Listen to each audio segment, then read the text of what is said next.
Do we have Jen Watson coming today? She is not. She's not going to make it, so we'll have to divvy up our closing towards the end. But she couldn't make the earlier time.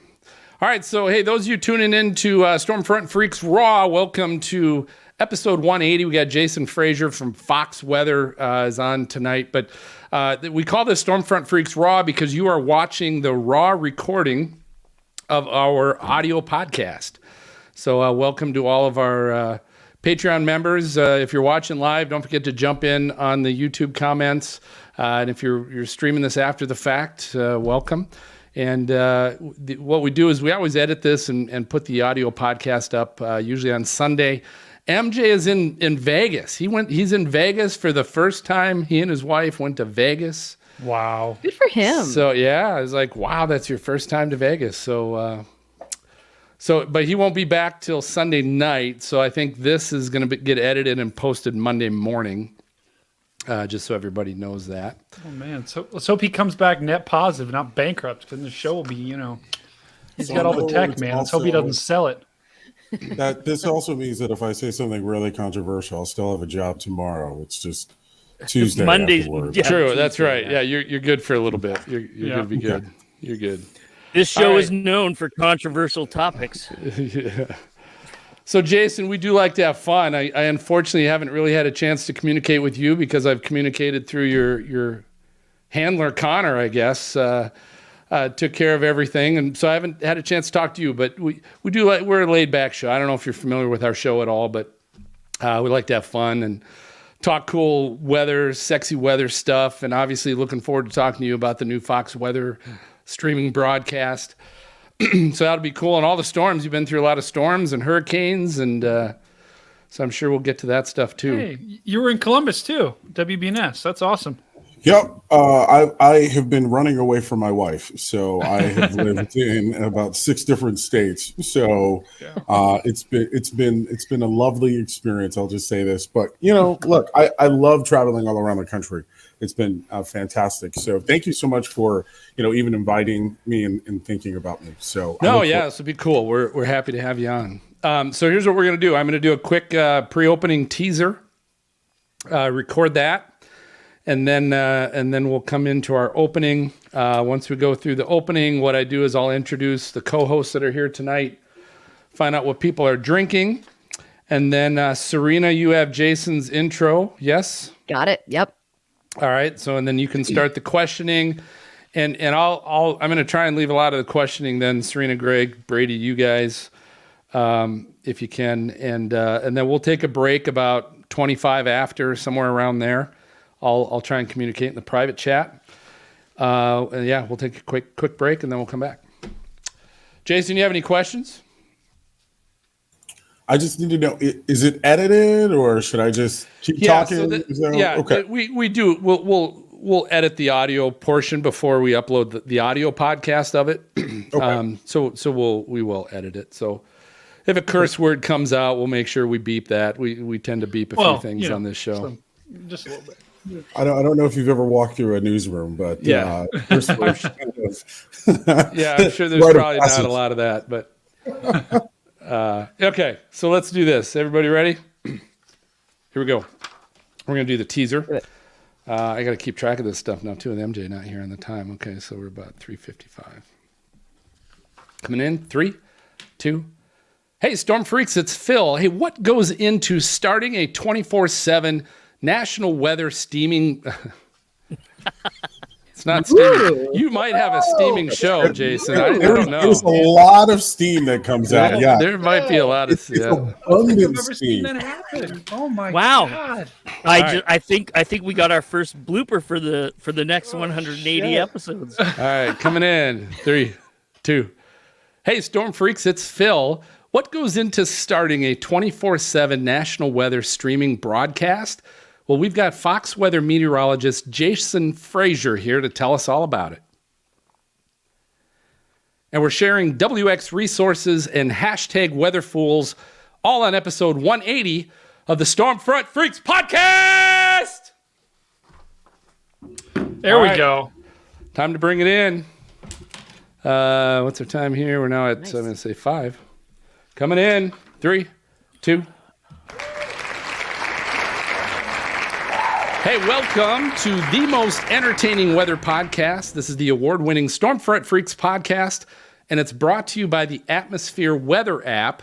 You know, most weather apps, they require you to swipe and tap your way around multiple screens just to get the information you want. But with Atmosphere Weather, it provides your hourly forecast on one screen in a 24-hour clock with your radar right in the middle. You can try it free on the iPhone version if you just go to atmosphereweather.com or check it out at the iPhone App Store. Hey, thanks to all of our Patreon teammates that help support the show. We got all three of our VIPs in the studio tonight with Garrett and Dan and Angela. I see we got Jeremy on our chat as well, so welcome to everybody.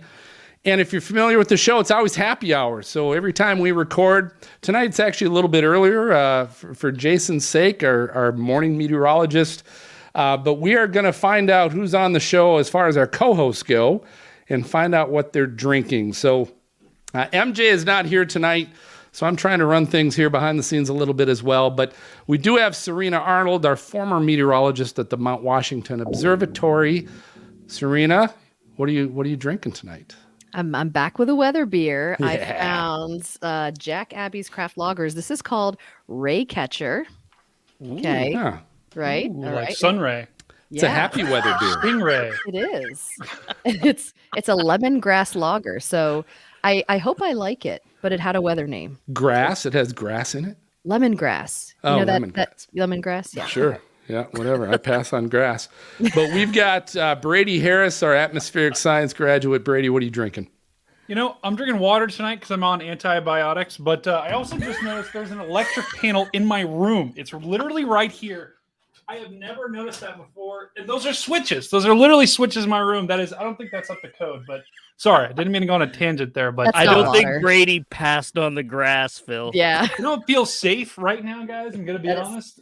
It doesn't seem up to code. Anyway, drinking water tonight.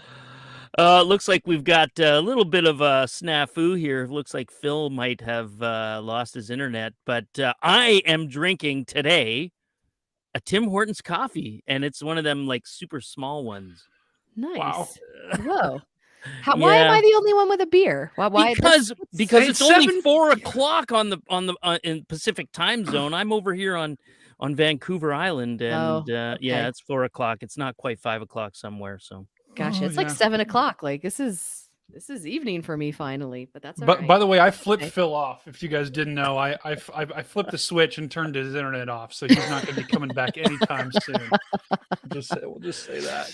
Poor Phil. Serena, poor Phil. Why don't we get to our guest? I think that sounds like a fantabulous idea. So we're going to go ahead and move on to introducing our guest for this evening. So tonight we have with us Jason Frazer, and he joined Fox Weather in 2021, where he currently serves as the morning co-anchor of the streaming weather service. Now, prior to joining the network, Frazer served as a meteorologist for WKYC TV in Cleveland, Ohio, and he spent 2 years at WTGS TV in Savannah, Georgia, where he covered several severe weather events, including Hurricane Florence, Irma, and Michael. We don't know any of those names, right?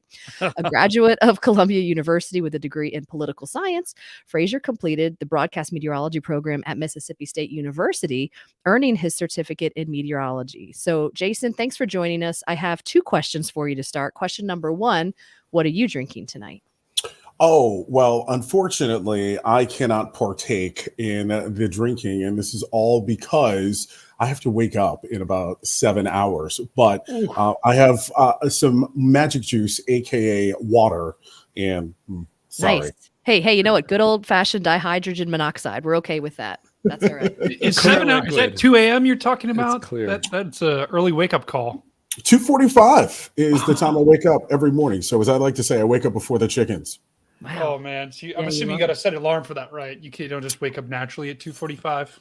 Well, you know what's interesting is your body does over time adjust. So in about probably 45 minutes, I'm going to start yarning. And at that point, I'm like, okay, it's time to go to bed. But what's also odd too is that my body, for some reason, knows when it's Friday because I will flip back to a quote unquote normal schedule. Oh, that's so funny. Yeah. All right. Well, Jason, I gotta know what. So I see here you majored in political science. Where was the pivot from that, right? Because I mean, political science, I feel like that's like politics, and Mhm. that's very interesting. But it's not really that related to weather. When did you be like, you know what, I want to do weather? Like, did you always love weather, or what's the story behind that? So my mom will tell you that as a kid, I used to emulate Al Roker. So I would wake up every morning and I would actually say, "Hey, here's what today's weather is." I grew up, by the way, in New York City. So this was when Al Roker was on the local NBC affiliate here, WNBC. So I always loved weather, but in junior high school, in ninth grade, because the junior high schools here in New York City, to go up to ninth grade, I decided to take a journalism course. I loved it. And at Columbia as an undergrad, unfortunately, they don't have journalism as an undergraduate major, I should say, or meteorology. So opted to do political science. Now, you may think that there's not a lot of correlation, but I would say that as meteorologists, the best thing that we can do is learn how to communicate. We are intelligent folks. We like to talk a lot about science and upper level lows and thermodynamics, but whenever severe weather hits, you got to be able to translate that so that the average person can understand that. So my political science degree, I think, comes in handy every single day. That's awesome. Go ahead, Serene. No, so you got to do that. You started with that. Communication is totally key. Let's talk about a standout weather event for you. What's an event that, because I mean, let's dive right into it. Okay. You've covered a lot of weather events. Mm-hmm. Let's go out. Let's talk about your favorite. Let's just start with that, right? A lot of hurricanes. What really has been like? This is the greatest. So you might remember the blizzard of, I believe it was 96 here in New York City. It was the first time that I had ever seen New York City shut down. And for those of you who have never been to New York City is literally the city that never sleeps. So when we saw schools shut down, when I saw the train system go offline, I saw the busing system go offline, I said, whoa, what is this thing that magically can have this much power? I mean, we also saw the stock exchange close. The New York public schools had also closed as well. And for those of you who aren't from New York, the public school system here never closes. It can be raining outside. It can be raining cats and dogs. And unfortunately, the New York City public school system is still open. And there are funding and political reasons as to why. But it was during that event that I just became very fascinated with this idea of Mother Nature and the power of Mother Nature. And then I started thinking, well, why is it snowing so much? In New York City, we do get, several inches of snow, probably at least once a week, at least when I was a kid. Now it's a little bit less. Matter of fact, we're in our least snowiest year ever. So that's pretty interesting. We can talk about that in a little bit. But it was at that moment that I said, I really love weather and I really need to figure out a way to do this, at least at some point in the future. But, one of the things that a lot of people are very surprised to hear about is I didn't start out in television. I didn't start out in weather. I actually started out in banking.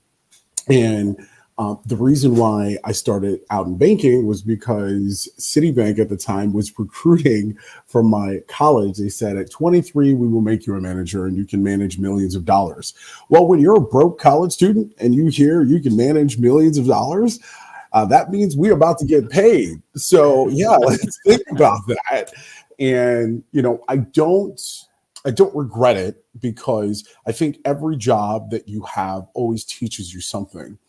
And the banking industry taught me, I think, two things. One, making sure that you always have a goal in life and making sure that that goal is a little bit uncomfortable. And then the second thing is, being able to communicate with people from different walks of life.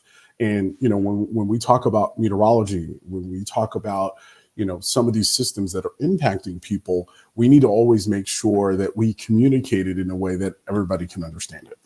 Jason, where are you located right now? Like, where do you live when you're doing this Fox? Sorry?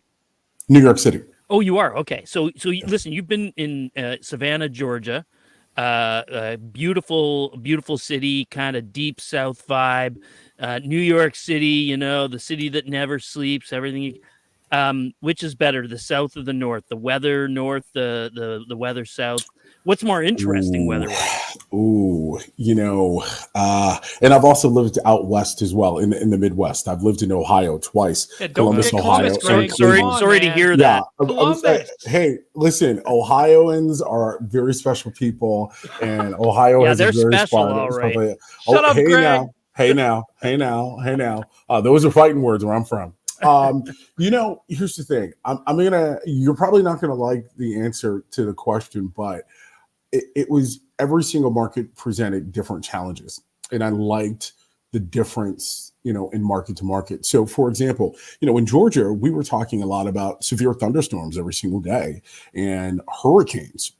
And I remember, as a forecaster, I was very green in Savannah. I was completing my meteorology program at Mississippi State while we had Irma knocking on the door. Wow. So you talk about literally reading about how hurricanes form. And okay, so ladies and gentlemen, we have a possible Category 1 storm that is going to, Talk about impact you. on-the-job training, right? Literally. Yeah.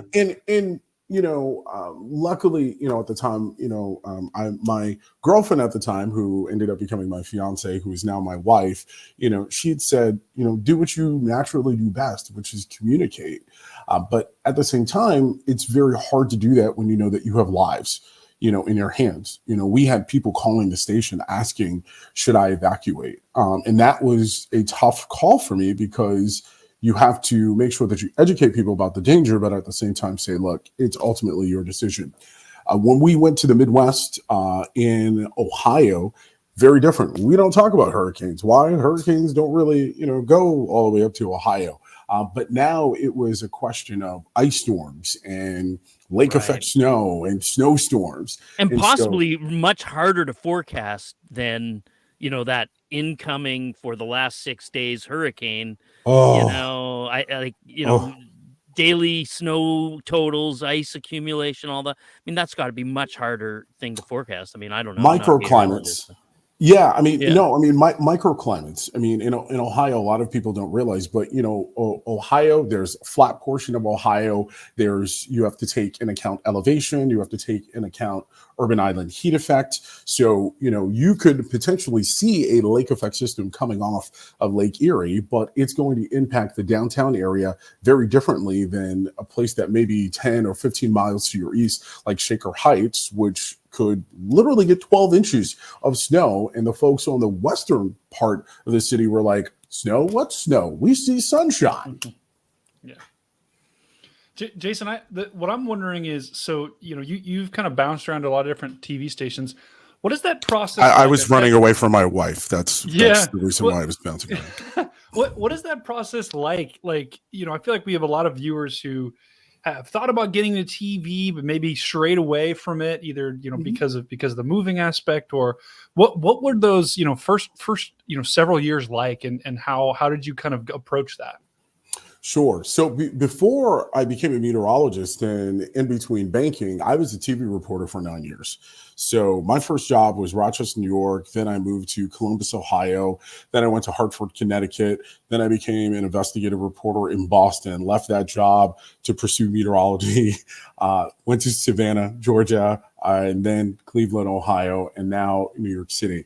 So, when you talk about having to reinvent yourself multiple times, I'm probably the very definition of that. But, I think I approach each place as though it's a clean slate, right? Every place is unique. Every place is different. But one of the things that I learned early on was that, we all as Americans face the same challenges. It's just depending on where you are, we just approach them slightly differently. And so, we struggle with, education in all of these cities. We struggle with infrastructure in all of these cities. We struggle with, the weather and how it impacts certain parts of the city. So for me, that is, I think, what was most enlightening. I think how I would approach it whenever I would come to these cities is I would try to find people who had the same either background or education as me, or some of the same interests, as me. That's how I made friends. The challenge, unfortunately, a lot of times was, when you move to different cities, there you got to find a new doctor, you got to find a new restaurant, You got to find a new barber, which, you and I both know. Everybody can't cut hair the same way, okay? Yeah. You and Phil look like you got a real hard time with that one. Listen, Jason, one more question from me here. I got to know what's on your bucket list as like if you were to do in the field storm reporting, tornadoes, hurricanes. It's the ongoing debate among storm chasers, which is cooler. Tornadoes Which or is hurricanes? cooler. So, yeah. And it's funny because I just discussed this with a person yesterday who was outside of the meteorology community, and they asked me the same question. Honestly, I love hurricanes. I would love to chase a hurricane. The reason why is because hurricanes are the one type of system that forces you to use multiple portions of your degree. And it is all because of all of the different threats. I mean, you have storm surge, you have flash flooding, you have tornadoes, you have thunderstorms, you have severe thunderstorms. You get almost everything. I mean, you also get hail as well. Unfortunately, we haven't seen snow yet, but, hey, maybe one day, even though scientifically that's probably impossible. But, it's the one weather phenomena that forces you to use so many different aspects of your not only personal history as a meteorologist, but also your weather degree. So I was hoping you were going to say tornado. I'm sorry. I'm sorry. Greg is disappointed. No. Yeah, I'm sorry. I was going to offer to take you storm chasing on the plane. I will gladly take you up on it. Honestly, that's on the bucket list. I would love to do that. Well, we are actually doing it. The Stormfront Freaks are doing our second annual pilgrimage to the plains this spring at the end of May. And if you're Jason, don't let him fool you. He gave me the tornado guarantee, and I didn't see any tornadoes. So I'm just saying right now, I didn't see any, and I don't know what I'm going to do. So basically, he's like the guy who says he's going to pay at the end of the day and gets the check and says, "Can you leave the tip?" Yeah. Okay. Gotcha. Yep. That's exactly what happened. So, but Jason, do they send you out? Are you mostly in studio, or do they like do you ever get the chance to go out and actually I don't know if there's a volunteer process or if it's just like your director that makes that decision or. So unfortunately, I haven't been able to go out as much as I would like, but part of that has to do with the position I'm in. Right now, it's really about building an audience. Anytime that you launch a new product, you got to build the audience first. So we have to keep certain people in certain places. So I have been out, before. How is the audience building going? Like how's the service doing? So I think the service overall is doing really well. I mean, we have over 2 million downloads for the Fox Weather app. So, I mean, when you think about just how hard it is to create an app, and then on top of that, how hard it is just to get people to find and then download your app, we have over 2 million people that, are on our app. So that's a lot of people. We, of course, much like some of our competitors, we see a huge spike, whenever there are major events, that happen. Like tomorrow. Like potentially tomorrow. Well, even though this was going to air next week, so we should say last Friday. Oh yeah, what are you doing? Yeah, What are we doing? He's better at podcasting than we are. That's okay. That's okay. But but okay, Greg. Let me last Friday on Thursday. Last Friday looked real good. Yeah, like we have seen in the past, and so I think the biggest challenge right now that I think we all have as a community is how do we keep people engaged outside of those major weather events? And I think that as an industry, we need to start showing people more. And this is not a critique of my news network. I'm just saying, just as a whole, just showing the intersection of weather and everything else. And I think that, people think about weather, and I love this because whenever you meet people at a cocktail party, what's the first thing that they ask? Man, how was the weather? And that's, you're often like, yeah, well, it's my job. But there's, great. Yep. Nothing like a degree in water cooler talk. That's how I feel about my meteorology degree sometimes. Like, oh, great. Yeah, that's. So Jason, 2 million downloads. You're getting to our numbers. That's not too bad. But hey, we're going to take a short break. It is time for a Storm Chaser safety tip, and we'll be right back with more from Jason.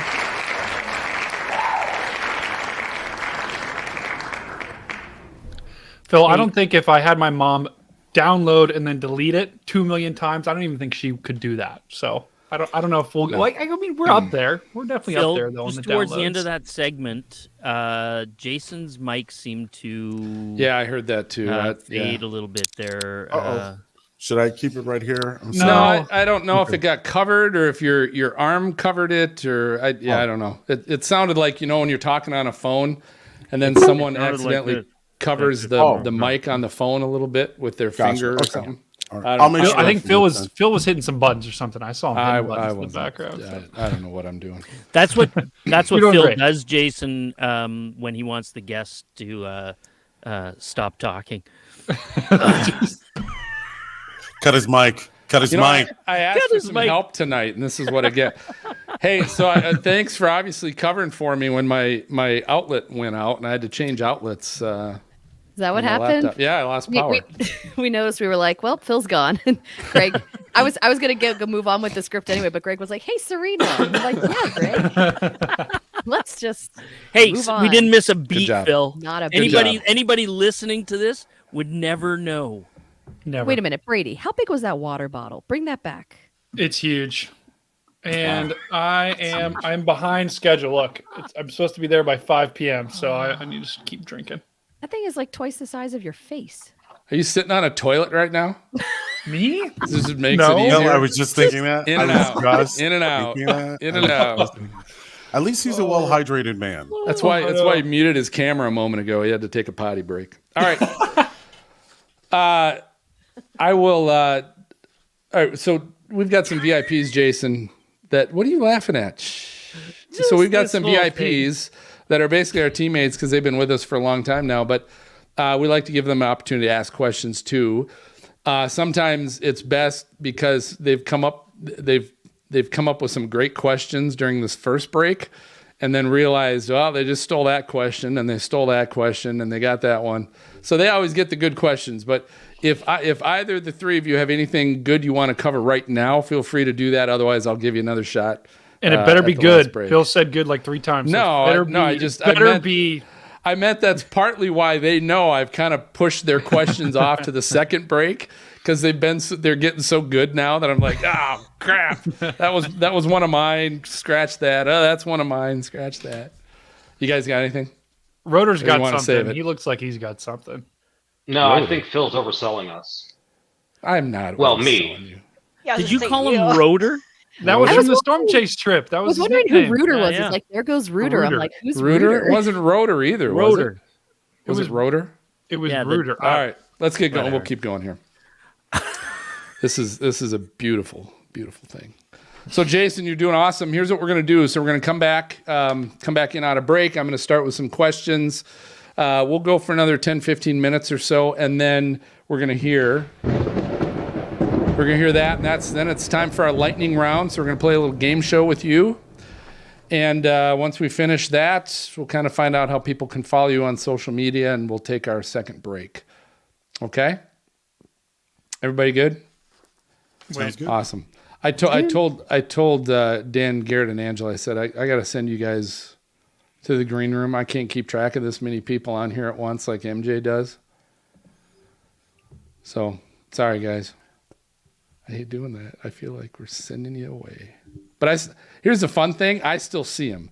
You guys don't see him, but I still get to see him. So when Angela left to go get something at the gas station, I saw her leave, and Dan muted his camera for a while. And all right, where'd Brady? Brady had to go to the bathroom, huh? Why is Brady podcasting from his mother's bedroom? Doesn't that look like he's in his mother's bedroom? My mother's? Why can't I just be in my bedroom? Greg, come on, man. Hey, you know what? Some of us don't have, I guess, some of us don't have houses. All right. I just here we have an go. apartment. Here we go. I got to mark the Feels time. like I'm done. Done. Coming in. 3, 2. All right, so we're back here with Jason Frazer. So, Jason, I want to know this. So I'd reached out originally to Rick Reichmuth. He's been on the show a couple times with us with Fox News. And I know he'd kind of been certainly a big part of Fox Weather and getting that thing running. I kind of want to know a little bit about that, getting that start up. I mean, how that started, what your take as a meteorologist, what was involved in getting that streaming service started? What have been some of the hiccups you feel, that you guys have had that you've had to work out and figure out? Because that's a pretty bold move, 24/7 programming, to have an all right. You're basically going Fox weather. Yeah. So tell us about that. Yeah. So look, I think that Lachlan Murdoch, a much smarter individual than I am. I think, him and our management team, they all looked at the landscape and they said, what would be a natural progression for, what we do, and what is also, an area where we may possibly not be meeting the needs. And weather was one of those entities. And so, this had been something that they have been talking about for a while. And, I was just very fortunate enough to just be a part of it. I think the challenge whenever you start out is, building an audience, making sure that people understand that you're different than what's actually out there.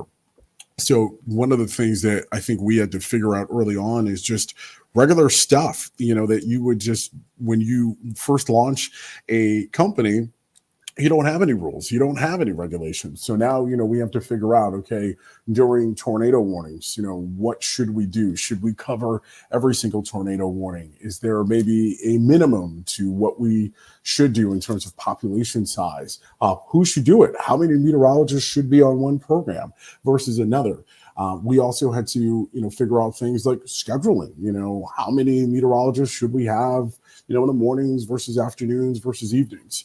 So, these are all, just challenges that I think we've done a great job at working through. I think my biggest surprise, I think, in all of this is the amount of people who have found us, just by osmosis. I think we have a great marketing team. I probably should say that. And, I have people from my childhood who are like, hey, I just saw you in DC. Did you know that you were on TV in DC? And I'm like, oh, okay. Hey, hello, Washington, DC.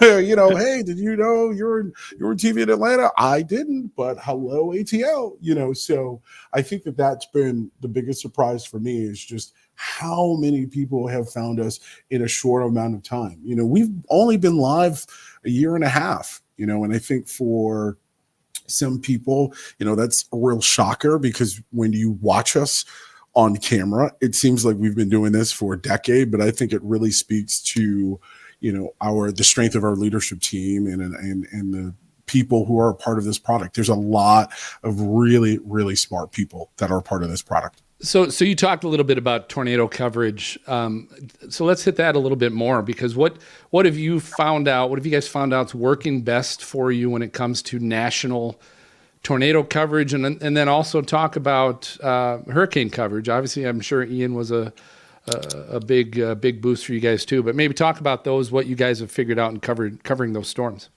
Yeah, so I think what was different about covering a tornado locally versus nationally, locally when you're in Cleveland, everybody's going to care about the tornado in Cleveland because it's probably either impacting a person that they know or it's impacting them. And so there was never a question in Cleveland or in Savannah whether or not we should go on.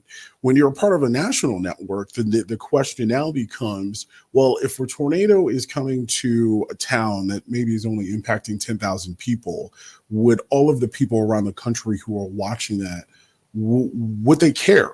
And that I think is part of the challenge is, even if they may not see that it's applicable, how do you ensure that it's something that is visually both educational, and how do you also make sure that you're protecting the life who's watching you in that town of less than 10,000 people? So that unfortunately is a challenge that, we're I think still honestly working through and trying to figure out. In terms of hurricane coverage, I think, one of the things I'm most proud of is we not only cover the storm before, we cover the storm during, and we also cover the storm after. And I think many of our competitors, unfortunately, and again, I don't want to take a swipe too much at our competitors here, but I think a lot of people, they see the damage and then they leave, a day or two later. We don't do that. we keep going back. And I think for a lot of people, they forget about what I call the weather adjacent stories. And when I think about, what just happened, what happened a couple of months ago in Mayfield, or, what just happened in Amory, Mississippi, or, over in Rolling Fork, Mississippi, this is a place where, unfortunately, these are places, I should say, where you had entire towns wiped out. You had people's lives destroyed. I mean, forever. This is not just a story of, hey, that tornado or, that hurricane, in talking about Hurricane Ian just came in and moved on, and then that's it, and people magically get their lives back together. We're talking about 6 months later. You may not still have a home. You may still be waiting for the insurance to kick in. Why is that? That's where I'm most proud of, that we're still there. We're still covering. We're still asking those questions. We just did the 6-month anniversary with Hurricane Ian. One of the things I was just surprised about was all of the attention that Fort Myers got, all of the help that they got, and there were still homes that need to be gutted. The pier is still in shambles. A lot of the infrastructure has been rebuilt, but there's still a lot of people who unfortunately have not returned because their homes are uninhabitable. Yeah. It still wasn't. I mean, you hit a nail on the head, and it's just like, by bringing attention to that, people, I feel like, lose track of a natural disaster after a day or two when help is needed for years afterwards. I mean, you hit the nail on the head there, and it's just, you can see it firsthand. Yeah, Jason, you had mentioned what happened in Mississippi, and that was, it was heartbreaking. I mean, it doesn't matter what channel you turned on and what footage you saw. There was some really incredible clips floating around.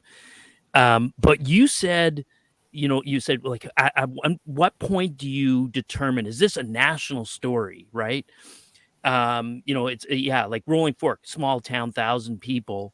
But I think that the scale of that devastation was such that everybody would care about it, right? And obviously you guys did as well. So maybe just speak to that a little bit, about that vetting process, or I guess honestly what you are as a curator. You're curating the news that we get to see.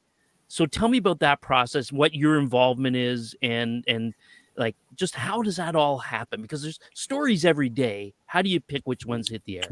Sure. I think part of this is also, as a TV person, I always have to think about visually, how am I telling this story? What is it that someone in New York or LA or, Chicago, wherever people are, why would they care? And so, as a storyteller, I think first things first, as broadcasters, I think we are storytellers. And then our second job is we are educators. We always have to figure out what is that line.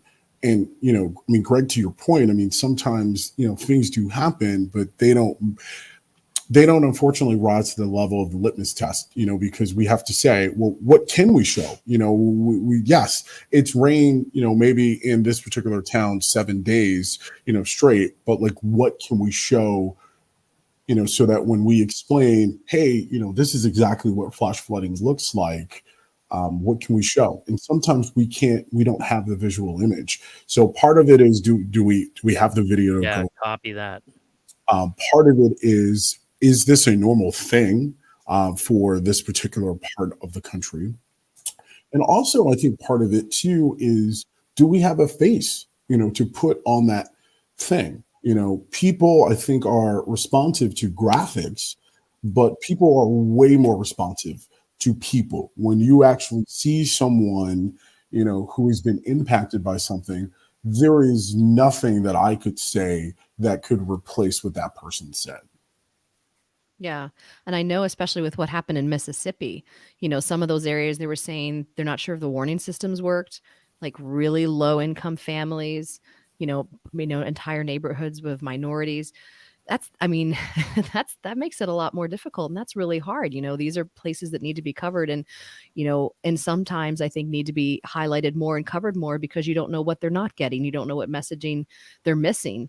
And by including it, you're saving lives, but then are you going to, frustrate somebody in Atlanta because this isn't here and I don't care about that right now, or because the Braves game is on and I'm unfairly picking on Atlanta right now, but like it's a balance. We love Atlanta. Okay. love Atlanta. My wife I have no grew up. Yes. Yeah. I think you bring up an interesting point that I think a lot of newsrooms have not really hit on, which I think is this very idea of weather equity, right? Each storm that impacts an area is going to impact each person differently, right? So, with Fort Myers, for example, there was a subset of the population that, this was their second home, right? So, again, I'm not disputing the fact that it wasn't devastating. I'm not disputing the fact that, for a lot of people, it changed their lives, but that storm is going to impact that person differently than someone who may make $10 an hour. And, they live in a manufactured home. Like this is all, we don't have life insurance. We can't afford insurance. And so, part of, I think what was more heartbreaking with Rolling Fork and Amory, with the most recent tornado outbreak was, not only are you talking about, the working class folks that are living check to check, but, we're not talking about what people with expensive smartphones, and we're not talking about people who have backup systems and savings accounts. And so how do we make sure that whenever these weather events happen, that one, we're educating people about why it happened, and then two, we're discussing the impact, and then three, we're also saying to someone who is, to your point, in Atlanta, in New York, wherever, hey, there is a way for you to help. Okay, so Jason, let me ask the question then. As a man of color, do you feel a responsibility to tell that story for that community and for those communities, as Serena described? Like, like some of those places that got hit in Mississippi were like extremely poverty stricken, like very low income communities. Do you have that kind of responsibility? Is that part of your makeup? Sure. Well, here's the thing. I do not ever feel that a person's color can dictate them speaking up about something, right? Right. And so, just as I speak a lot about women's issues and the fact that women still, especially in our industry, make up significantly, not only less in terms of the money, but they still make on average anywhere between 60 to 70 cents for every dollar that a man makes. And so I think we all can bring different ideas to the table, regardless of where we come from. I think that there's a much bigger conversation to be had about, what I call weather equity, which is, this idea about, weather events and how they impact different communities of color, differently than predominantly white communities, and whether or not they necessarily get the coverage that they should be getting. But I also think that there are certain things that, from a gender perspective, that I don't think that, we cover, that because of, my background, I'm a little bit more empathetic to, because, I was raised by my mom, and I have a very, strong wife, at home, who's very much about like, women are equal, and, we need to make sure that we keep hitting that. So, Greg, I think it's a great question. To your point about, whether or not I feel, a burden to tell that, sometimes, because, when I do look at the national coverage, I do see an inequity, in how certain things are covered. But I think a lot of it can be fixed, I think, just by asking, certain questions, just saying, hey, why is this happening? And are people necessarily getting the resources? One last thing I'll say about Rolling Fork, and just taking ethnicity out of the conversation. I think anytime that we talk about natural disasters, I think the challenge that we need to figure out, both as first responders, I call it second responders. Right? We show up after the first responders do. Is when people's lives have been destroyed, they don't necessarily have access to either funding, or they don't have access to their IDs, their passports, their state driver's license, etc.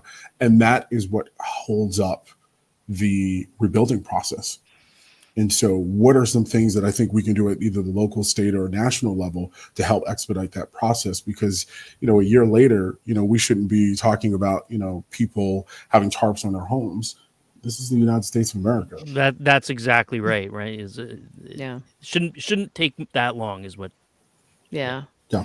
You hit on what for our, one last question I have is you hit on something earlier too. We talked about, difference in income and race. And then you mentioned gender as well and talk about the inequalities with women in broadcast. I remember when I did broadcast, I got some very interesting emails, and I'd like to believe the guys get some very entertaining emails from the public as well.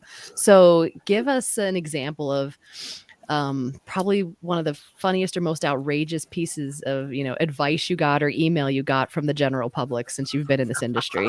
This is a good one. I will say this is someone who does have several women mentees. Y'all do get some, I'll call it interesting responses. Okay. We have a whole segment. More of them. We have a whole segment on this whole show segment. about it. Yeah, and honestly, I do think some of the criticism is unfair, and I do think that we need to have a much bigger national conversation about why we hold certain people to different standards, even though we're doing the same job. But to your point, let's see here. I think. So the funniest story, and I'm sure someone will get offended by this, but whatever. This was early on in Savannah, Georgia. I was doing a forecast, and I always use the bathroom before, right? So to Brady's point, I like to drink a lot of water, okay? So I always make sure to use the bathroom before.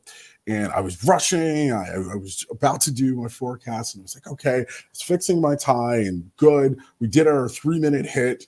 And then I walked back to my desk, and I was like, all right, that was good. So all of a sudden, I started getting several emails, right? I started seeing my inbox start to fill up because the messages started appearing on the bottom. And I was like, wow, okay, man. Clearly people thought that was a great weather forecast. Then I started seeing my Twitter light up. Oh, man. Okay. Yeah. All right. Well, I nailed this bad boy. So I opened up the first email. Hey, bro, XYZ.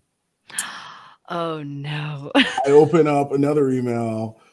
So, Jason, I was distracted by your weather forecast because the entire time, I don't think you realized, but your zipper was open. Great to see that you have a well-rounded forecast. And Okay. Please tell me you've got some video of that somewhere. No, I made sure that tape was not only burned, destroyed, and also somewhere far beneath the South China Sea. But yes, there was. I'll never forget that because hey, listen, it's a natural thing, right? That we do as human beings. But who knew? That's awesome. That's I was wide open the entire time. Oh. Well, hey, that's the sound. Jason, it's time for our lightning round. So this is our game show of flashy and brilliant questions. We play with our guest. Okay. Tonight, I'll tell you what, I had a little trouble with this tonight because I was looking at your bio. Sometimes I look to see, hey, what are your hobbies? What do you do? And I was trying to find something creative, and I saw bowling and I saw fantasy football, and I'm like, maybe we can do a game show on fantasy bowling. Ooh, wow. There's nothing. Like, there's nothing on fantasy bowling. It doesn't exist. You're nice telling me there's no fantasy bowling league? Let's start it. What are we doing? I couldn't find anything on the PBA. Fantasy PBA.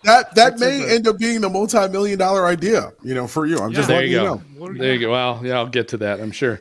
So here we go. I had to pull out a classic, and this is sometimes a hard one, Jason, but this is Trivial Pursuit pop culture. Okay. So Trivial Pursuit pop culture, and I'll be honest with you, like when I bought this, because I thought, these are going to be some good fun questions to play with guests, and these are hard. Like I don't know what year these came out, probably somewhere in the 2000s maybe, but these are hard. So here's what I had to do. I had to take 3 cards to find enough questions that I thought would be legit that anybody would know. Like that's how hard these are. In So my Phil, opinion. am I allowed to phone a friend or ask my wife? No, well, yeah, Or what Google? heck? Yeah, what the heck? We don't really have Okay. any rules All here. right. So yeah, you can ask Okay. the wife. All right. And here's what we do: we always let the freaks chime in too if they think they might know the answer. You can, poll the freaks.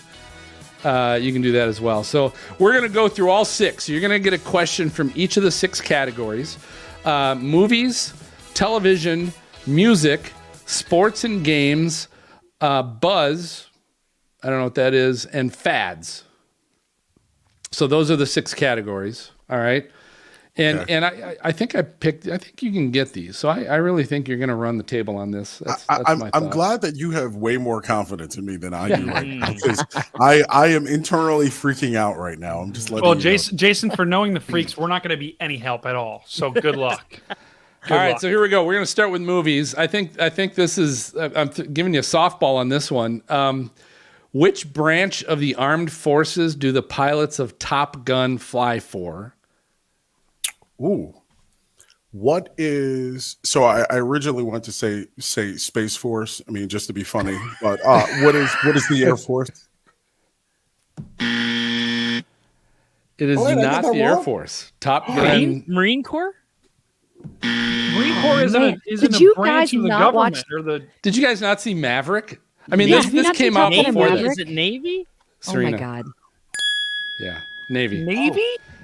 I'm It's the Navy. disappointed. It's the U.S. Navy. Okay. They Well- fly well- off of Oh, they aircraft do fly carriers. off aircraft carriers. Air Force right? in the Navy? Or they the same thing? Oh my Brady. gosh! All right, before we All right, well, dig you learn ourselves, something new every day. that's right. All right, here we go. Television. 0 for 1. Redeem. What is the theme song to CSI? The television word for show word? CSI. Oh my. Oh wait, this is gonna come to me. You can phone a Oh, friend. oh. You can Brady, can I phone you, sir? Sure, yeah, I got it. CSI, we're Oh gonna my solve God. the crime. Wow, Oh No. my That it? God, no. Jason has so many Jason, I regrets wouldn't tonight. pick that Now. one. Isn't it the Who? No, I'm I so don't know, sorry. Jason. What do you think? I'm the funny thing is I'm replaying the intro for CSI in my head right now, and I cannot remember the name of the song. I can see him taking off his glasses and looking so serious, and I'm like, wait, what is the? All right, I guess I'm gonna go 0 for 2. All You're right, stalling, Jason. I'm Is there an never Do answer you in have there? audio, Phil? I am.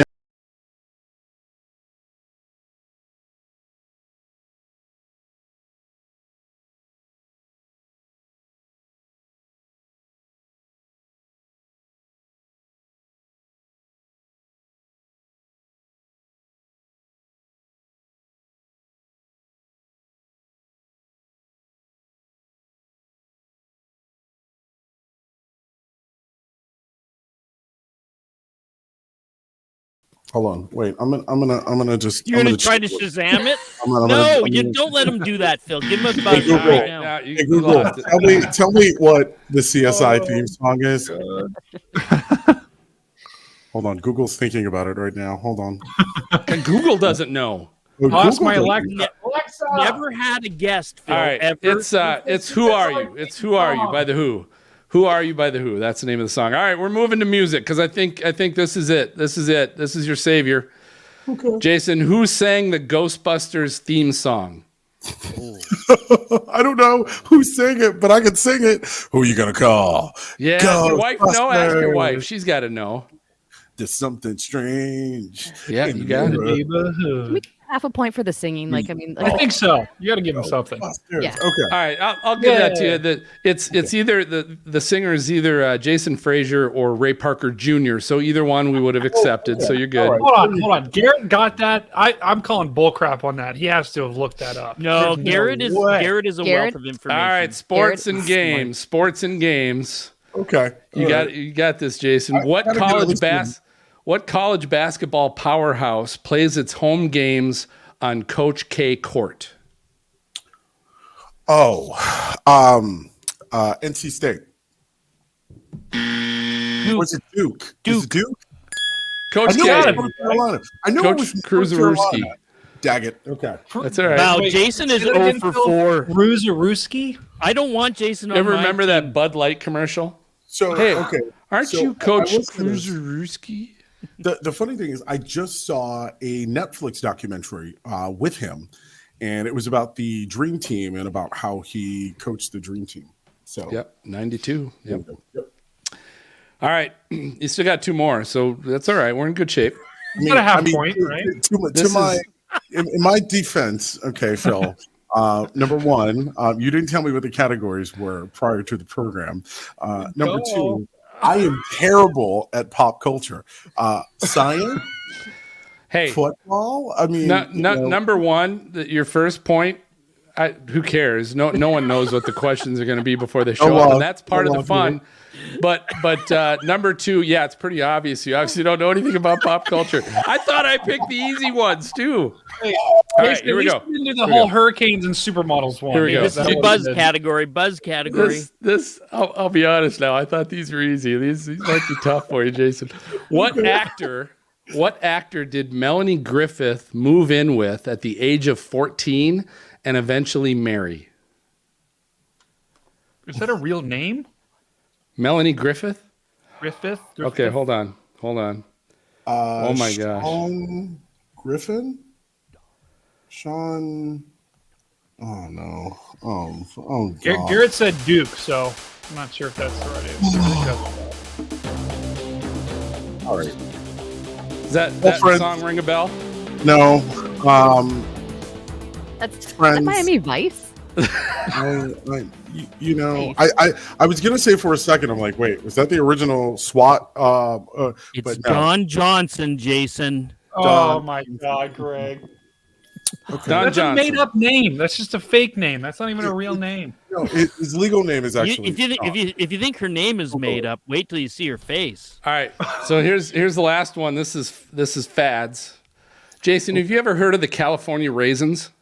Of course, I've heard of the California Raisins. All right. I went to go see them at Radio City Music Hall. Okay. Dude, you've got to get this one. What song did the California Raisins first dance to? You saw them. I saw them when I was like 5. I can barely remember what I ate for lunch last week. Okay. This has turned into the best trivia we've ever done. So I'm gonna go with the California Raisin song. Oh my goodness.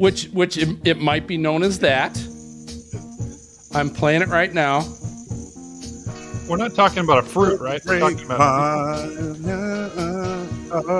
to the grapevine. What's the song? Isn't that the song? Ooh, I heard it. The grapevine. All right, I'm giving it to you, baby. It's I heard it through the grapevine. Marvin Gaye. So clearly, Phil, I need to stick to weather. Clearly. Oh no, you don't. This is solid gold. Clearly, I should have come up with fantasy bowling questions, is what I'm thinking. YouTube right now, and I'm tagging everyone in it. I want you to know, I know what I'm good at. I know what I'm not good at. Okay, I am not the guy that you call whenever you want pop culture. Not the phone a friend. Jason, I'm with you. I didn't know any of them, so I'm right there with you. All right, so Jason, do this. Let our listeners know how to find the Fox Weather app, and then let them know how they can find you on social media. Okay, well, if somehow you still want to follow me after that disaster performance, You're going to get more from this. I know, Way right? more. I know, well, Yeah. possibly, right? Yeah. Here we go. And if they're like, why did 100,000 people just download our app? This is the reason why, because you bombed during the lightning round. So you can go to your Apple or the Google Play Store, just search Fox Weather. It's the first app that pops up. My face is also on there as well. I'm the one smiling, the most handsome one there. So what you can also do is you can click the watch live button as well. Once you download that, you can watch me every morning from 6 to 9 a.m. Eastern Standard Time on Fox Weather. If you want to follow me on Twitter, Facebook, Instagram, just go to Jason Frazer TV, Frazer. All right, so we're going to go ahead. We're going to take our final break, but don't miss our WX resources and hashtag WeatherFools. Beautiful. Jason, that was fun. Awesome. That was one of the most enjoyable yes. lightning rounds we've had in a while. Good job. I gotta say, Jason, the way you pretended like you didn't know the answer to any of those questions, that was just brilliant. That was so funny. That was great. Thank you. I knew each and every one of them, but I wanted to make sure that Phil felt like he was the empowered. Yeah, I appreciate it. Yeah, I appreciate it. Yeah, I mean, when he starts it with flashy and brilliant questions, like you got to give it to him. You can't get all of them because then they're too easy. And plus, I want to make sure that the audience knows that I'm not smart. Okay. So Garrett, how many of those did you get, Garrett? How many did you know? Too many of them. You knew him all. We didn't see Phil. Was he like looking at him typing though? Was he like looking? I don't know. I can't pay attention to all that stuff at once while I'm trying to do this. So we can go back. He had Duke. He had Ray Parker. He had Don Johnson question mark. Grapevine. Heard it through the grapevine. He had him. So hey, so quick, Jason. Before we let you go, I want to give Dan and Angela and Garrett a chance too if they've got a question that we miss, because we usually do, but let them ask any questions. So, Dan, you got anything? Start with you.'t while your wife was chasing you, who was your main mentor? The person that maybe got you here? Yeah. I always say it takes a village, and so there were different people who contributed to my life. I mean, there was my mom, who, as I always say, I mean, she provides the best advice, like at the right time. And I've told my mom, I'm like, Mom, you need to write a book because like you always know the right thing to say. There've been a couple of other meteorologists that, are not at the national level, but have really done, great things. Vitas Reed, is one of them. Ed Piotrowski is another who I think early on in my career, really helped me out as well and just answered, I think, some of my stupid questions like, so can you tell me a little bit more about why rain forms? So and that's awesome. Yeah, and here's the thing: at some point, we're all going to be like that. So, but he was incredibly patient with me, and I've also had some really great managers, as well. Betsy Kling, is another chief meteorologist up in Cleveland. I mean, she gave me some really good advice, and she kind of also helped me, groom my career as well. I'll never forget one of my first bosses who ever hired me as a meteorologist. Her name is Victoria Spechko, and she's still a news director in Myrtle Beach. And I'll never forget the grace, that she gave me during the transition of my career. So, I always, I'm a big believer in you never know where your next opportunity is going to come from. So try and be nice to everybody because everybody at some point deserves some grace. Thank you. Garrett, what do you got? I think with everything that's going on with like Rolling Fork and Amory, Mississippi, in that area, after these events like this hit, and it's well known, that they didn't have a good warning system, maybe gaps in the radar, as a media outlet, do you guys get to have, some little extra push to try to get the government to step up and get these systems improved, to make sure that doesn't happen again? Look, I'm a big believer in saying it takes a village. And, I think we all have a role that we uniquely play. Do we, I think because of our very nature, do we have, access to certain entities that maybe, other people don't? Absolutely. But, I can tell you that behind the scenes, all of us, at the local, national, as well as the government level, we're all trying to figure out how to best communicate the danger, when it's on the ground. One of the things that, I'm a big fan of Ken Graham, the head of the National Weather Service. Every single time I talk to him, he always calls us partners. And, when you think about that, I'm like, yeah, we really are partners. And so, I consider them partners as well. Garrett, my hope is that in the future, when I say in the future, I'm really talking about, I think in the next 5 or 10 years, definitely in our lifetime. I think this idea of nobody knew it was coming or, the coverage gaps, I think are going to be a thing of the past, just because I think we're going to get to a point where your smartphone is going to be, a way where you can actually get the weather data, and that's going to go to a central database that's going to be processed by AI. and I think as a result, we're going to get better forecast. But right now, we're just limited in the computer programming. We have the capability to do it. It's just the computer tools are just too expensive. Yeah. Okay. Angela, what do you got? So speaking of the future, like if you were calling the shots and you had to make a 5-year plan of how like the app progresses or the streaming service progresses, like what would you do? Oh, this is a very good. Well, first things first, Angela, I would pay me like $10 million. Like, just right off the bat, just because Signing bonus? Yeah. Signing bonus, and then you got to throw another 10 on there. Day shift. Just for showing up there.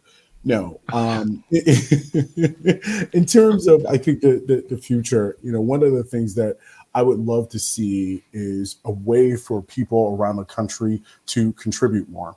I think weather is such that it's everybody plays a role in the village. And, I can sit up in New York, I can look at a weather radar and I can say, that looks like a whole lot of shear. That looks like that's about to lead to a tornado.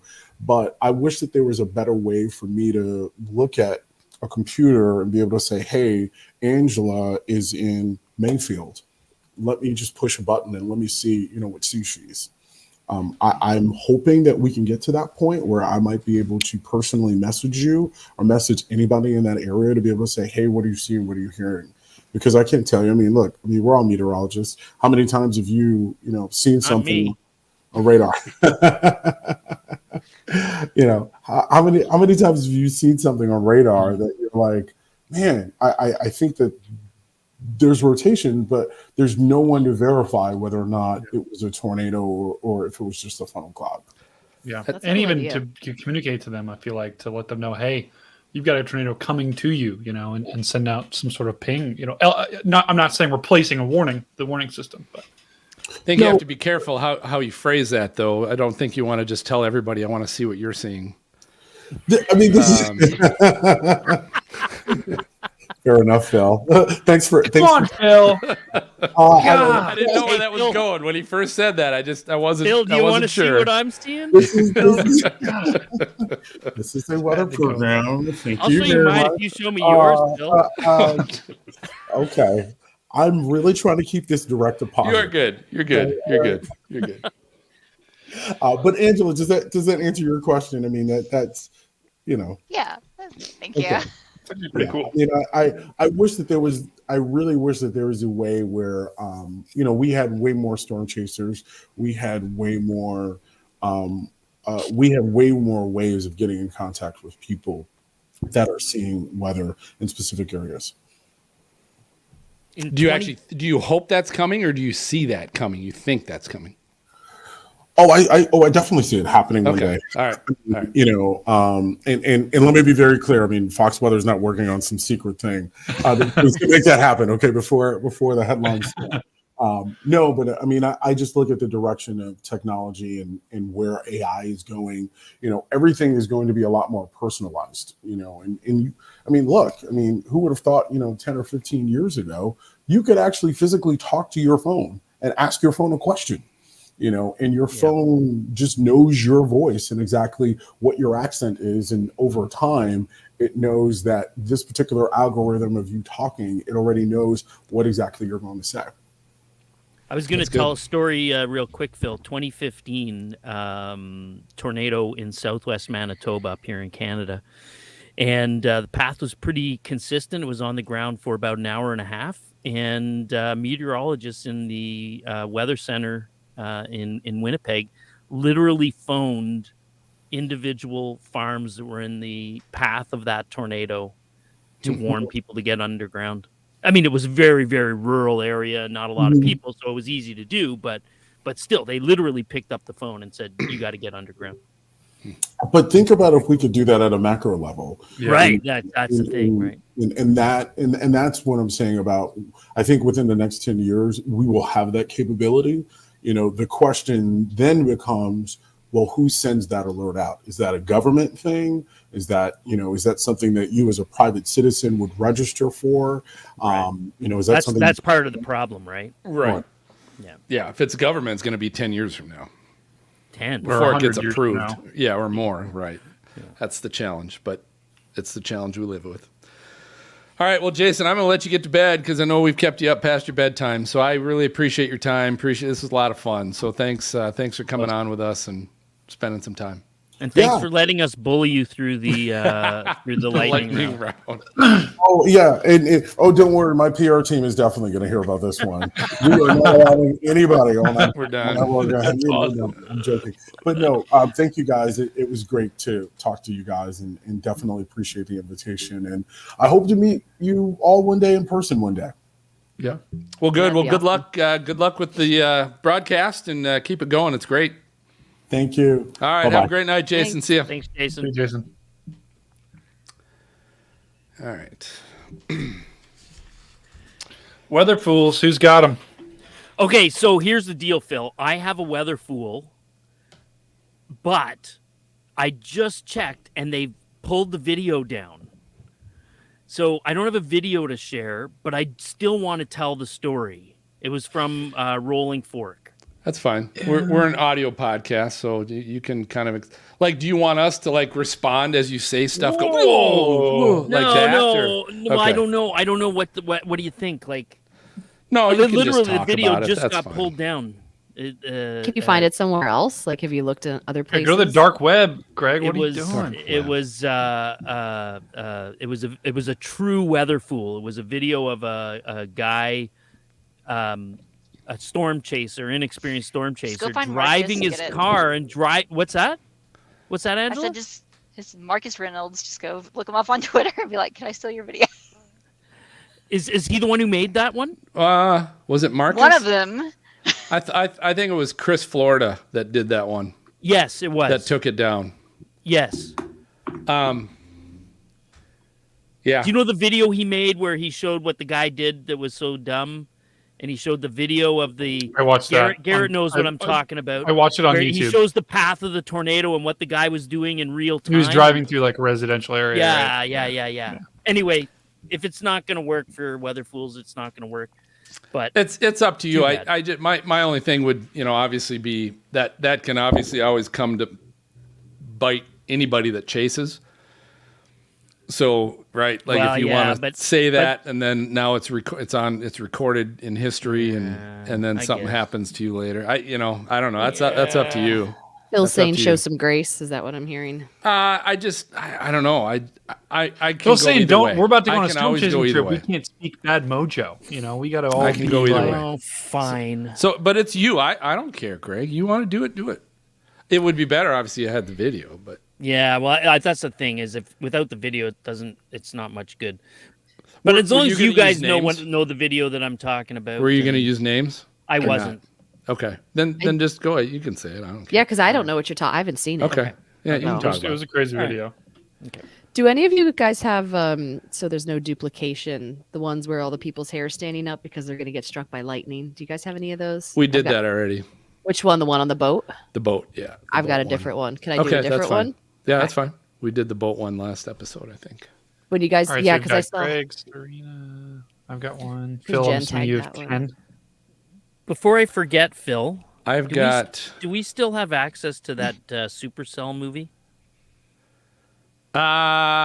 I'd have to look. I think it expired on the 21st, I think. Yeah, I think it did too. I think it expired. I never got to see it. I didn't. Oh, really? Well, you weren't on the show. You can buy it. I couldn't give them like 20 names to get, Well, the no, movie, I was so- supposed to be on the show. I got the message, but it was the day we had the big snowstorm. Like we had the and snowstorm, you we didn't have you just power. didn't. Okay.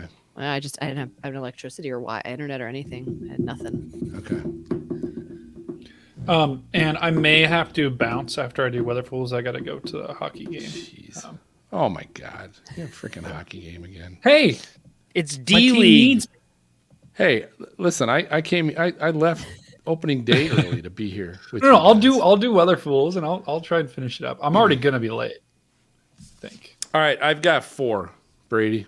Oh my god. Okay. And I'm still not getting. We went 2 episodes, guys. We went a whole month without doing Weather Fools, so I'm still trying to catch up. Yeah. So I'm still not touching them. But okay, so I need you guys share your screens. Brady, you're sharing yours. Is that it, Serena? You don't? Oh yeah, Serena, Nope. you're doing one. I'm coming. You Yep. know what? If you've got 4, Phil, I'm gonna just skip mine. There's no point in doing it if I don't have a video. It doesn't matter. We got time. Yeah, I don't want to do it. Okay.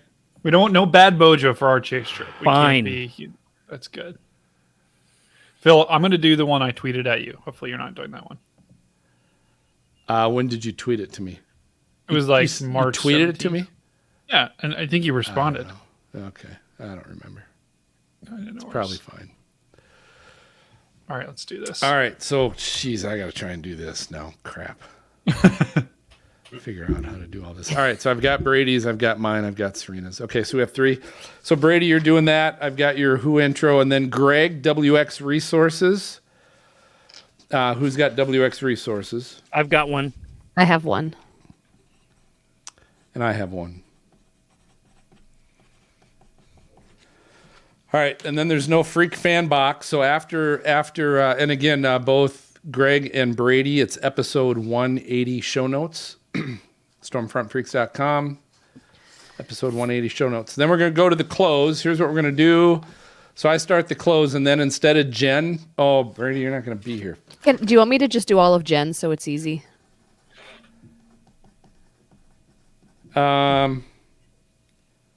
Yes, and then Greg, you're doing Brady's. Okay. Okay. All right. You good on that? Yep. Fools. All right, everybody ready? What time Let's is do it? 1:16:20 roughly. Coming in 3, 2.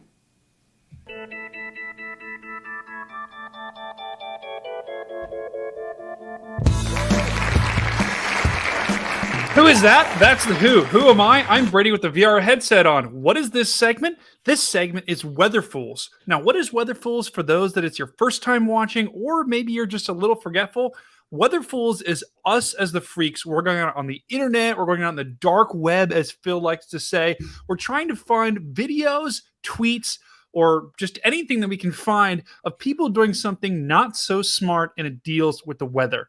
Now, Phil, I'm going to start with you because I know you're going to bring the pain again today with 4 Weather Fools. Do you want to go first? Yeah, okay. So wow, you caught me off guard, VR headset guy. So I'm going to pull up, there's a couple of them here. So the first one I'm going to share, and I've got to share my screen, so forgive me for that. God, edit this. What time are we at? It's 1:17:30. Brady, I can't see Are you anything. What's going gonna on? watch these, Brady? You know, Are you watching these on your VR headset? I think that'd be cool if I could join, but I don't think I can. Oh my God, I don't like the look of this one, Phil. Okay, so here we go. So the first one, this is from Twitter, the Wyoming Highway Patrol. And so this is a dash cam from a highway patrol officer, and the officer is walking back to his patrol car. Whoa! And a semi truck. So it's everything's right, snowy, icy, and a semi truck just cut inside his vehicle and almost took him out. That is so close. That is one of the ridiculous. scariest things I've ever seen. Agreed. Oh, wow! Look at how fast it's going right into the median. He was like walking with his head down, Right. just being like, "Well, another day, working the Wyoming Highway Patrol," and then, holy crap! All but right, I mean, next- I think it shows though how dangerous that job is working on the highway. Wow. yeah, especially in those conditions, even. Jeez. That's the luckiest guy I've ever It's seen. like how he got out of the way. He like Scooby-Dooed himself right across the front. Did you see that? Yeah. How he started running, but he didn't move yet? Yeah. It's total. Dude himself. He started moving his feet, but he wasn't moving yet. Then all of a sudden, finally, he got going. The cartoon music. Oh my god. Next one, Tanner Charles is a storm chaser up in Minnesota. I don't even know how to explain this. So he's out of bed. He's on a bed, literally a bed with the nightstand and lights and everything, and he's being towed behind a pickup truck down the street somewhere in Minnesota in the snow. Why would he do that? Now, there's clearly no police around because that can't be legal. No, I really don't think it's legal at all. It's That's funny so- as hell, though. It's like you roll a dice and these most random things come up. You're like, well, guess I'm gonna go tie my bed to the truck and ride it through the snow. Truth or dare. Oh my So goodness. he said the bed didn't make it much further past this point, started falling apart, I guess. Yeah. All right, then we've had some rain out in California, and this is a tweet in L.A., and somebody's Porsche got stuck in a flood on the highway, and what's funny is that he's in the middle of this highway all by himself on the top of his convertible Porsche, and he's like calling for help, but the water can't be more than what, 2 feet deep? He just pretty doesn't want low to get car. his It's pants about it, wet. But he doesn't want to get his pants or his shoes wet. It looks So like he's wearing like leather pants. He's Yeah. calling for help. This LA guy who doesn't he know could what the hell to literally do. just walk away. Yeah. Yeah. I need a helicopter to get me off this car because I don't want to walk. There's vehicles driving to the water. left of him where it's not as deep, Like, we and help? No. he's like, fine. "Can someone come and get me? I don't want to get my leather shoes wet." My mom said if my socks get wet, I'm gonna get a cold. That's pretty good, Phil. All right, and then the last one, Serena. This is for you. This was from the slopes. I don't know where this is, but this was a ski slope somewhere, and it's on Instagram. And someone was taking the tow rope, right? Was taking a tow rope up the hill on a snowboard and lost control and started falling down the slope, taking everybody on the tow rope, taking everybody out. Every Boom, there goes a skier, one. another skier, 2 skiers, 2 more skiers. Oh my! He's just taking them out as he goes. It's pretty amazing. It's like better than Like, bowling. he couldn't have got more had he tried. Yeah, Right. I mean, he's going right down the middle. That guy watched a little too much Mario Kart as a kid. Or something.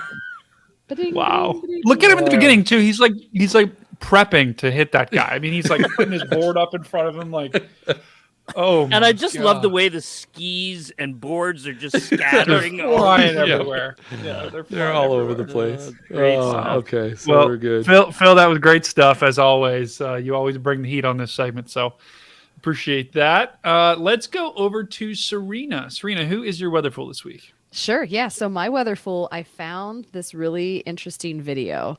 And I know we've talked about it a little bit before. There was some other weather fools. I'm going to go ahead and click play on this. If your hair, when you're sitting somewhere exposed, is standing up on edge like hers whoa. is, that Oh my means God. you're about to be struck by lightning. And so I did this PSA video to talk about this. And I'm not trying to do a weather fool. I'm not trying to shame them because they probably didn't know. I want to educate people here. That You can shame them too. It's okay. Oh my you God, can I do both at the same you time. could do both at the same time. Yeah. So your odds of being hit by lightning are like 1 in a million. But if your hair looks like that, your odds drop to like 1 in 10. And it's because the way lightning forms, it reaches, like you have the lightning that comes down from the top and then you have it come from the bottom. And there's like high speed cameras that's caught all this. And it's really cool stuff. So she's basically, when your hair does that, you become one of those like little leaders where lightning is potentially, like those electrons are saying, hey, we want to get the heck out of here. And they try to leave through your hair, and you could very, very, very easily be hit by lightning. So please don't do this, especially for storm chasing. And I think a lot of chasers know this, but I can't stress it enough. If you're standing out chasing outside of your car, whatever, and your hair does that, leave everything and get in your car, please, as quickly as you can, because your odds of being hit by lightning when that is happening is very, very, very high. And Serena, just to be clear, in this video, we're not looking at the woman on the left, right? The one on the, The left, left her hair is one? fine. Yeah, it's no, the one on the she's- right. Okay, The one got on it. the right is the problem. Got the one it, on the okay. left is a very highly regarded meteorologist, I hear. I think she's like written even a book. I don't know. Oh my So God. she's okay. It's the one on the right. Right. Oh, look, I have the same sweater. Oh, that's funny. Wow. Gotta be honest, I don't think my hair could do that with infinite number of gel. So I don't think I'm gonna have that problem. Yeah, I know But, mine can't. When we did our chase, Brady, and we saw all that lightning, I'm pretty sure I saw your hair do that once or twice. Wow, yeah, I should have gone inside then apparently, but that's pretty wild. I don't know what I would do if I saw that, but that's pretty crazy and pretty good advice. If your hair sticks up, get in a car or in a house.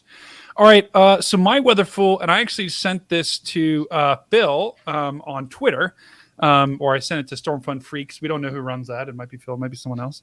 But this is a TV meteorologist. I forget where from. She's ABC something Action News. But I'm just gonna go ahead and play the video. That's pretty explanatory. ABC Action News. Yeah, whatever. I forget where she was from, but only... I'll go ahead and play the video here. Wednesday, mild, some sunshine, 60. Thursday, partly sunny skies, and 57. And to another woman who likes to be double-fisted in a different way, I think, Jess. What? She means beer. Guys. So did you hear that? Let's see if we can catch you out. I'm going to turn it up a little bit. Oh my She's God. doing the weather forecast, and she says, "Now I'm going to give it to another woman that wants to be or that likes to be double fisted here." Woman who likes to be double-fisted in a different way, I think, Jess. What? She means beer. Guys. Oh my Beer. gosh. Oh, good. We stepped it up a gosh. notch. They just Yeah, lose it. exactly. Is that better? They just absolutely lose it. I mean, could you imagine watching that live and being like, "What did she just say? Like, what is happening?" So, And what about the woman she passed it to? Like, who's Oh, going to be God. double fisted? She was like, I thought she's it was right. Jessica. Jessica's like, Jessica's thanks, like, Karen. Oh. shh. she's a sport. Yeah. Well, I think it was on St. Patrick's Day too, which is awesome. Oh, but my goodness. Wow. guys, great videos, great weather fools. If you want to check these out, go to stormfrontfreaks.com. Look for show 180.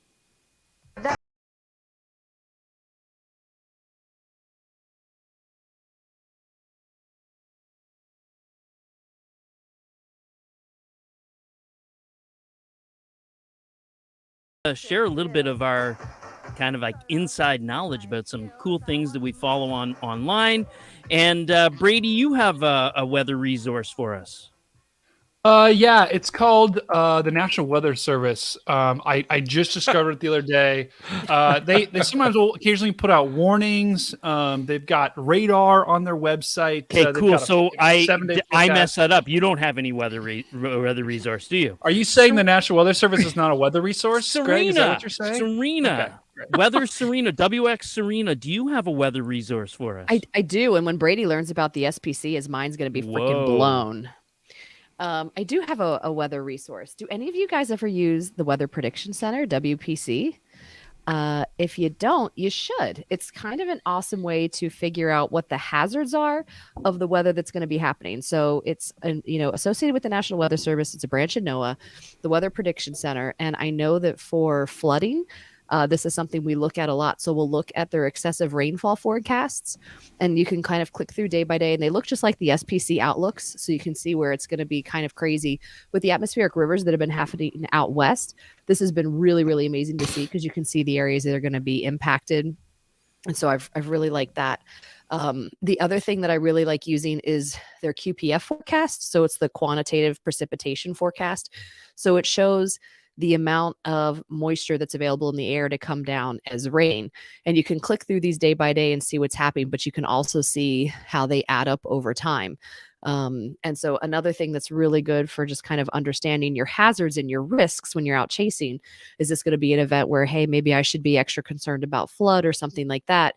You can look at some of these maps and figure it out. So it's a different perspective on the same weather data that we're all looking at, but kind of giving it to you in a risk assessment view. And I find that it's super, super handy and useful and kind of helps to complete the picture when I'm doing my forecasting before an event. So Serena, does it? You said like the daily warnings, like the outlook, is the same as SPC. Do they do it in the same way, like a slight, enhanced, moderate, et cetera, et cetera? Yeah, absolutely. So if you look at that excessive rainfall, there's a marginal, a slight, a moderate, and then they'll also have a high. And so it's really cool because with the high, I think it's like risk of rainfall exceeding flash flood guidance within 25 miles of a point. For the high, it's like a 70% chance. And with Got those it. atmospheric rivers, there were a ton of places that were getting that out west. So Right, it right. works very similar to the SPC outlooks. And I just think it's really awesome. Awesome. Great one. Phil, do you have a weather resource for us?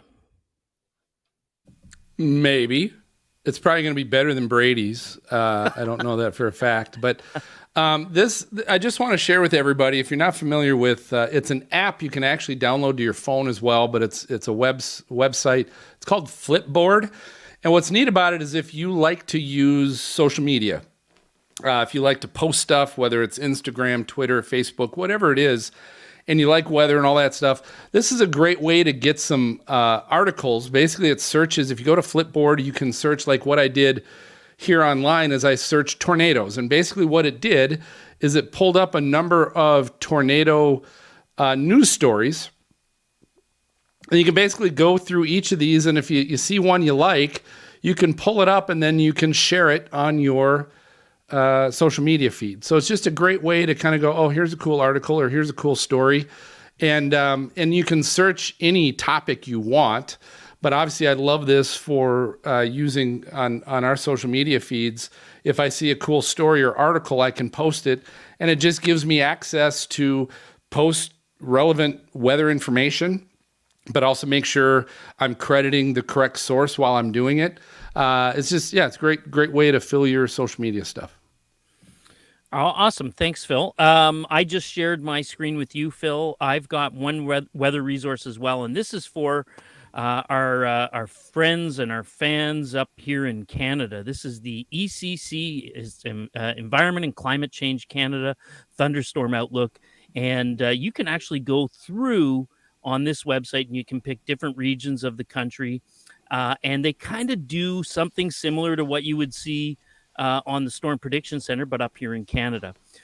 So for anyone who's going to be chasing the plains, you might be crossing the border north and south of the 49th parallel. This is a great one because the Storm Prediction Center ends their forecast at the border, and this is where the forecast picks up. So it's a great resource for our Canadian fans. And I'll add a great resource would be a passport. Make sure you get your passport before you cross the border. That would be great. Right on. Well, listen, that was our weather resource segment. Look for all of those in the show notes, episode 180. And let me just say, Phil, congratulations to you, buddy, for like, honestly, 180 episodes of anything is pretty cool. But a lame podcast, 180 episodes, keep doing that. Man, that's dedication. Yeah, I agree. Thanks for keeping it alive. We actually, I'll share with you, all of you guys, we did a special episode last night because March is National Weather Podcast Month, which is actually something we created back in 2017, shortly after we started this podcast. And we brought all the independent weather podcasts together to do and collaborate stuff. And really, the goal is to help promote each other, right? And we were just getting started. So I think it was good for us to kind of promote ourselves. And so it picked up, and we did some cool stuff for about 3 years. And then kind of right before COVID and over COVID, it died down a little bit. And I got a message from James Brierton with Carolina Weather Group a couple weeks ago and said, hey, let's do some kind of collab. So we got together. We did a special show last night with James Spann, and James Brierton was on there. And then we had some new shows that are relatively new weather-wise. So we had those hosts on as well, and it was kind of cool. We'll end up showing it as a bonus episode. We'll put that out here probably in the next week or so. But it was kind of anyway, sincerely, fun. Bud, great job, and congratulations on making it to 180 episodes. That's remarkable. 7 years. Congratulations to all of you, and we'll see if we make it to 200. Right? Let's Woo, we will shoot for the stars. Shoot for the stars. So I think that just about does it for this episode of Stormfront Freaks podcast. So I just want to thank everybody for listening and watching. Yeah, and before we announce the guest of our next episode, if you like the show, don't forget to follow us on your podcast player so you get notified and receive the latest episodes of our show delivered right to your library the moment they get released. And if you enjoy the show we put together, send a friend your favorite episode, like tonight's and the trivia thing. Why not? Yeah. And of course, you can subscribe to our YouTube page and you can watch Stormfront Freaks Raw, completely unedited, including this really great lightning round that we had tonight, which was awesome. Anyway, you can hear all the great conversations during the breaks. You meet the VIPs and overall just have lots of extra content online. We'd love to also have you join our Patreon team. You can find a level of support that fits your budget as low as $1 a month. Ooh. Visit stormfrontfreaks.com to find the Patreon link so you can join our Raw broadcasts, have access to exclusive merch, or get on the waiting list to become one of our limited VIPs to be with us and our guests in the studio on every show. Nice. Hey, and don't forget to check out all the new Stormfront Freaks merch currently on sale for chase season. We've got new hats, t-shirts as low as $16, sweatshirts, tanks, more, all with our tornado logo. So you'll find it along with everything else at stormfrontfreaks.com. Perfect. Hey, let's find out how our listeners can follow you guys, Greg. Let's start with you. Yeah, just Tornado Greg on social media. And if you want to learn how to use your DSLR or mirrorless camera, cameraeasy.ca, and I'll teach you everything I know. And that's good. I'll throw in a little plug for that, Greg, because obviously with chase season coming up, that's a great way online to go at your pace. There's some very good and simple instructions on how to do some amazing things with your camera if you're not familiar with it, especially. But it'd be a great time now to take a look at it and just give you could do it in a matter of a couple of days. You could do it in a matter of a couple of weeks, whatever you're comfortable with. So that's good stuff. All right, Serena, how about you? Yeah, for me, everything is Weather Serena, WXCYRENA. I'm on Instagram, Facebook, Twitter, and TikTok. And you can find my book, The Weather Story, on Amazon. Beautiful. The Weather Story with Francis Fox. Francis Fox. All right. I want to also let you know you can find me. Brady asked this earlier. I do tweet on @StormfrontFreak, so I tend to tweet all the weather stuff from that. So that's where you can tend to find me. But we also have Stormfront Freaks Facebook and Instagram. And special thanks tonight to our guest, Jason Frazer. He was awesome. And don't forget to follow him as well. Yeah, totally. So, hey, for the next episode, we're going to get a lesson in reading radar, photographs. A lot of people want that one for sure. And this spring's El Nino and La Nina forecast with meteorologist and storm analyst Trey Greenwood. Patreon members will be able to watch live on Thursday, April 13th. So you probably want to become a Patreon member. The audio podcast will be available to everyone else the following Sunday. Beautiful. All right. So for Greg and Serena, Dan, Angela, and Garrett, I'm going to signal the all clear, and we'll catch you guys next time. Good night, everybody. Bye.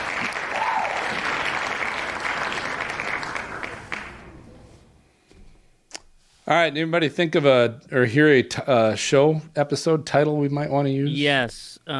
Somebody, Brady said, best trivia ever. Question mark. Yeah. Right? Best trivia ever? Right. Best Ron I Burgundy? think we can agree. That Jason won't be your phone call on the phone a friend if you're on Millionaire, right? No. Yeah. No. who wants to be Unless it's like a millionaire? politics question, I might Right. call him. But Right. you know, but I Or don't- like I said, I read he's big into bowling and fantasy football, so okay, got something there. Definitely good. great, Yeah. So nice. all right. Other than that, no, anybody didn't come up with hear anything else. No, all I can think of is shouldn't Brady's double fisting thing, and I'm like, we're not doing that. He was running from his wife. That's true. That was yeah. a good one. Good one. A well-rounded forecast. Yeah. Oh, there's another good one. Running Nice. from my Garrett wife. and Dan. Oh my God. Well-rounded for you. Yeah, that was good. Well-rounded. That might be it. I don't know. That was That is pretty good. What do you think she was trying to say with the double fisting thing? Like, I have no freaking like, clue. like it Beers. definitely came out wrong, but Yeah.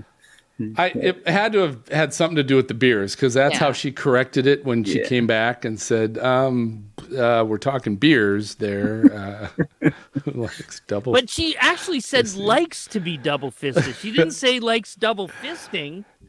Was it? I can't remember now. Yeah. It was pretty specific, yeah. Yeah. Yeah, I watched that one a few times. Dan's like, it was oddly specific. Oh boy. Oh my god. Oh boy. yeah. Oh boy. That was you guys missed the last episode.